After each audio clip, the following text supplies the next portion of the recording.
Class లో ఇద్దరు అబ్బాయిలు ఉండేవాళ్ళు. వాళ్ళిద్దరు చాలా మంచి వాళ్ళు. కానీ వాళ్ళిద్దరికి ఒకరంటే ఒకరికి అస్సలు పడదు. వాళ్ళు ఎప్పుడు గొడవ పడుతూనే ఉండేవాళ్ళు. ఒకసారి ఇలాగే పెద్ద గొడవ అయింది. అదేంటంటే ఒక అబ్బాయి ఏమో మంచితనం చాలా గొప్పది అంటే ఇంకో అబ్బాయి ఏమో తెలివితేటలు చాలా గొప్పవి అంటుండేవాడు. అలా వాళ్ళిద్దరూ చాలా చాలా గొడవ పడి హెడ్ మాస్టర్ దగ్గరికి వెళ్తారు. అతడికి ఏం చెప్పాలో ఫస్ట్ అర్థం కాదు.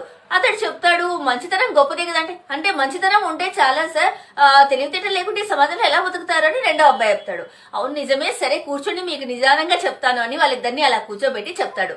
ఇప్పుడు మీకు అమ్మ నాన్న ఉన్నారు కదా, వాళ్ళలో ఎవరంటే ఇష్టము అంటే వాళ్ళిద్దరూ ఒకేసారి మాకు ఇద్దరూ ఇష్టమే అలా ఎలా అడుగుతారు అంటే ఇవి కూడా అలాంటివే. మంచితనము తెలివితేటలు అనేవి అమ్మ నాన్న లాంటివి, మంచితనమేమో అమ్మ లాంటిది.